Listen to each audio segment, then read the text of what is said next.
COVID spread, who warns, disease X 20 times more potent.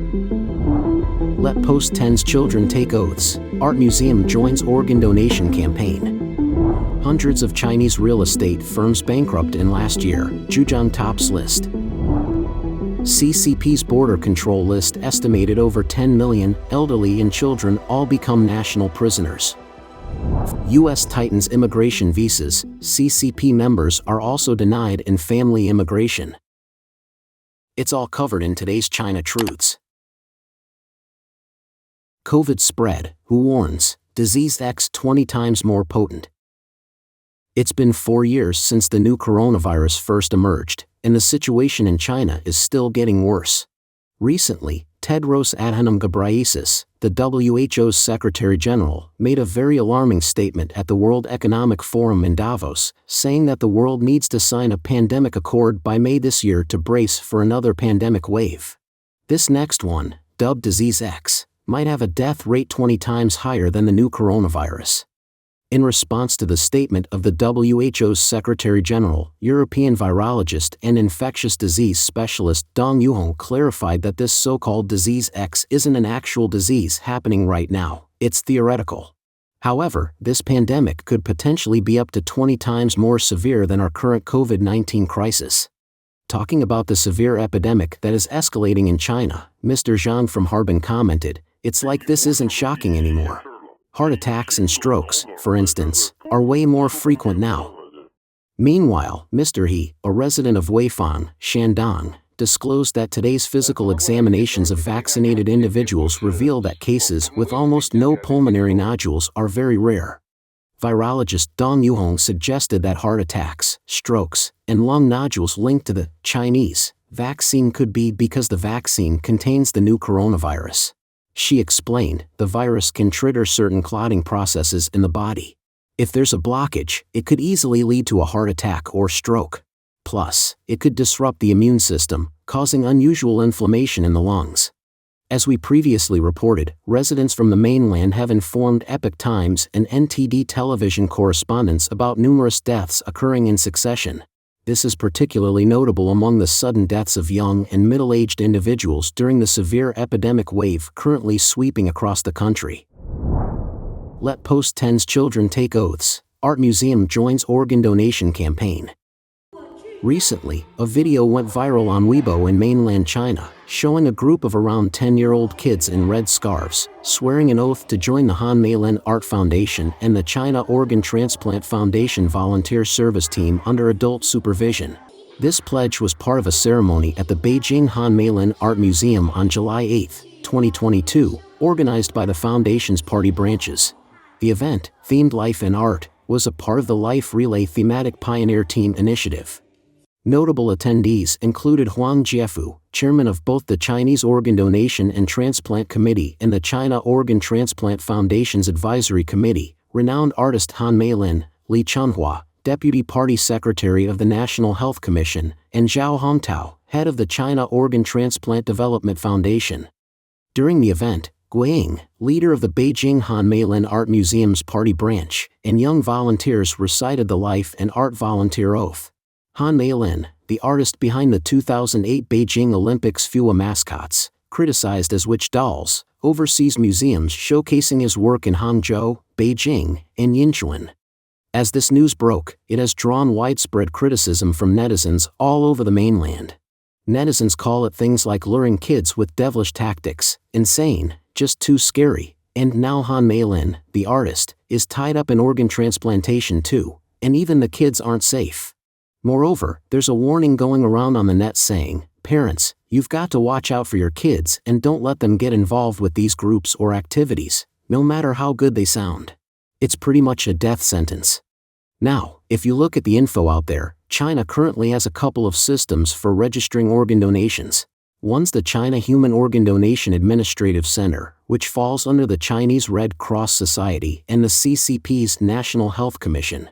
Then there's the Organ Donation Volunteer Registration Network, which is part of the China Organ Transplant Development Foundation and is also overseen by the CCP's National Health Commission. The CCP's been under the international microscope for a while now for harvesting organs from Falun Gong practitioners. They do this to prolong the lives of their top brass and turn a profit. To try and smooth over these crimes, they've been pushing the idea of voluntary organ donation among their own people. But, since most folks are unwilling to donate, the CCP in the past few years has begun eyeing the younger crowd, tempting students to get into their promotional stuff and sign up. They're making these clueless kids take oaths to donate their organs and even slipping organ donation lessons into middle school curriculums. Last year, the case of Hu Xinyu, a middle schooler from Shangrao in Jiangxi province, really grabbed a lot of attention. Even though the authorities tried to say he killed himself, the general public isn't buying it. They think there's more to it and suspect that the kid's organs might have been harvested while he was still alive. Hundreds of Chinese real estate firms bankrupt in last year, Zhejiang tops list. China's real estate market is in deep trouble. Last year, over 230 real estate firms in mainland China declared bankruptcy, with Zhejiang province, usually a thriving region, leading in bankruptcies. As reported by China Real Estate Network on January 24, Zhejiang had 36 companies go under, representing 15.45% of all bankruptcies, the highest among provinces and cities. Xinjiang and Jiangsu also faced numerous bankruptcies, with these provinces accounting for over half of the total last year. Most affected companies were small, local businesses in less developed cities.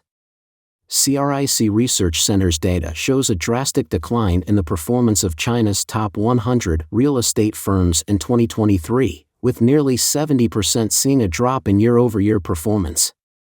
31 companies experienced a decline over 30%.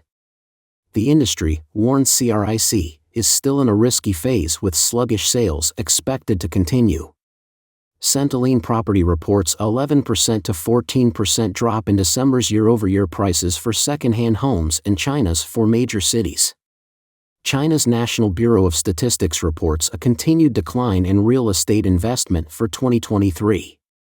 Total investment fell by 9.6%, and residential investment decreased by 9.3%. Commercial housing sales area decreased by 8.5%, with residential sales area down by 8.2%. Commercial housing sales dropped to 11.66 trillion yuan, a 6.5% decrease. Amidst this downturn, high-end housing prices in Beijing and Shanghai's school districts have plunged, with some areas seeing a reduction of over 100,000 yuan, nearly $14,000 per square meter. Industry giants like Evergrande, Country Garden, Sunac, and Powerlong have been hitting crisis after crisis, drowning in debt. Ren Zeping, a Chinese economist, made 10 predictions in January about China's housing market for 2024. He believes a major shakeup in the real estate sector is on the horizon, with many companies either going under or being swallowed up in mergers and restructurings. Hao Hong, chief economist at Grow Investment Group, told CNBC's Street Signs Asia on January 4 that the problem of too many houses might take over a decade to sort out. On September 23, 2023, He Keng, ex-deputy director of China's National Bureau of Statistics, dropped a bombshell: there's such an excess of real estate that 1.4 billion people couldn't fill it. He argued that with so many empty houses, further real estate development is just foolish, and the industry needs to pivot. Netizens are up in arms about this, asking, why did they greenlight so much construction to begin with? And why pre-sell? They're slamming the situation as a housing bubble, blaming it on short-sighted, incompetent officials, saying, what were they thinking? Criminals. CCP's border control list estimated over 10 million elderly and children all become national prisoners. For years now, the CCP has been stripping away the right to leave the country from political opponents, human rights lawyers, citizen journalists, folks of faith, and their families, all under the guise of protecting national security interests. Right now, this ban also includes their children, making them prisoners of the state. Voice of America reported on January 27 that Lin Xingliang, a Chinese democracy activist based in the Netherlands, caught heat from the CCP for posting on the X platform about the list of evildoers. He was exposing personal information of CCP officials known for human rights abuses and squashing democracy activists. The backlash hit his family too, with the CCP denying them the freedom to leave China. Just last July, Lin's 12-year-old daughter was blocked at airport border control when she was heading out to see relatives, and not long before that, his mother, Guo Chin, who's nearly 70 and runs a convenience store in Shenzhen, had her Hong Kong and Macau pass application denied. Lin sees this as retaliation from the CCP's public security for his relentless posts about officials on the list of evildoers. Lin said that there's nothing illegal about his posts on the list of evildoers. He aimed to expose the evil deeds of corrupt officials, hoping to make them restrain themselves out of fear. But instead, he's faced political persecution from the CCP, dragging his family into it too. According to reports, the CCP authorities have added tens of thousands of people to their border control list, allegedly for national security reasons. On May 2, 2023, the human rights group Safeguard Defenders released a report titled "Trapped: China's Expanding Use of Exit Bans." The report, based on official data, new laws, and victim interviews, discusses how the CCP increasingly uses travel bans to punish human rights defenders and their families, silence activists, coerce relatives back to China by holding family members hostage, control ethnic and religious groups for hostage diplomacy, and intimidate foreign journalists, among other abuses. Although the CCP hasn't fully disclosed the numbers, it's estimated that in 2015 at least 14 million people in China were impacted by these travel restrictions. China expert Wang Yi commented in an interview that the CCP views dissenters and believers as enemies and targets for these bans. He also noted that many CCP members and officials have had their passports seized, limiting their freedom to travel. He believes these actions aim to cut off China's influence from the outside world and to intimidate its citizens from connecting with the international community. Chinese human rights lawyer Wu Xiaoping pointed out, the CCP officials lack a genuine standard or logical legal system. Their only goal is to maintain their dictatorial rule and the regime's power. U.S. tightens immigration visas. CCP members are also denied in family immigration. The U.S. is getting stricter with immigration visas for Chinese nationals, even affecting family immigration due to concerns about being members of a totalitarian political party. Analysts are seeing this as the U.S. making a clearer distinction between the CCP and China. For example, Mr. Li, who's a university professor and a long-standing CCP member, faced this firsthand. In January, during his immigration visa interview at the U.S. Consulate General in Guangzhou, an American immigration officer grilled him about his party membership and ultimately denied his visa. The officer asked Mr. Li several pointed questions. Are you a member of the party? When did you join? Why did you join? When was the last time you were active in party activities? Mr. Li gave honest answers, explaining he joined for his job and hadn't been active for 5 years. The turning point came with the final question: do you agree with the party's ideology? Hesitating, Mr. Li found himself denied the visa. According to the consulate's notification letter, the reason given was his membership in a totalitarian party. Mr. Li is a father of Xiaoya, who had initially trusted immigration agency ads, assuming family immigration would be a sure bet. However, the outcome has led her to deeply regret not convincing her father to quit the CCP. Right after Mr. Li stepped out of the consulate, 3 immigration agencies swarmed him, advising him on how to apply for exemptions to demonstrate that he poses no threat to U.S. national security and more. Indeed, a quick online search reveals numerous cases of people applying for such exemptions. And his case is far from unique. In response to this situation, Yi Rong, the chairperson of the Global Service Center for Quitting the CCP, mentioned in an earlier Epoch Times interview that even Chinese individuals crossing the border are questioned about CCP membership and involvement in activities like organ harvesting. Being a CCP member has become a critically important issue. For Chinese folks, quitting the CCP isn't just a spiritual matter, it's become a practical necessity. So, everyone needs to act fast and quit. Professional immigration lawyers also observe that U.S. immigration policy is tightening. Almost all case types now face extended processing times, heightened requirements, and an increased likelihood of additional document requests. Under U.S. immigration law, typical grounds for visa denial include fraud, past illegal stays in the U.S., aiding others' illegal entry, and being a member of a totalitarian party. It's understood that previously, such rigorous visa scrutiny was mainly for sensitive jobs like military personnel, public security officers, and researchers, particularly focusing on party membership. However, it seems this scrutiny may have broadened to include more common professions. Contrary to the U.S. tightening its visa policies, the CCP is considering a trial expansion of its unilateral visa exemption to more countries.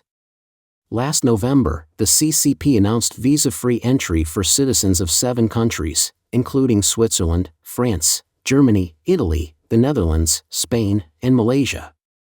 In an interview with the Epoch Times, independent writer Zhu Mingyan called this move both intriguing and expected. He explained that in the face of China's challenging political climate, economic decline, and significant foreign capital withdrawal, this unilateral visa exemption serves 2 purposes for the CCP. Firstly, it projects an image of openness to the global community.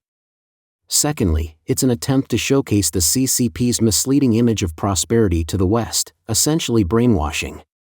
There's also a darker motive, possibly using increased Western visitors as a means to spread the pandemic globally.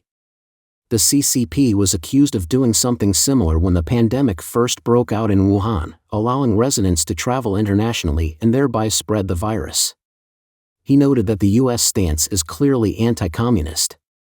From the Trump administration to the present, U.S. officials are increasingly drawing a line between the CCP and China, and taking more steps to limit CCP members from immigrating to the U.S. The U.S. Embassy has been asking Chinese visa applicants questions regarding involvement in forced abortions or organ transplants for several years now. Don't forget to leave a comment in the section below to share your opinions on today's topic with us. Make sure to like and subscribe to see more interesting topics from China Truths.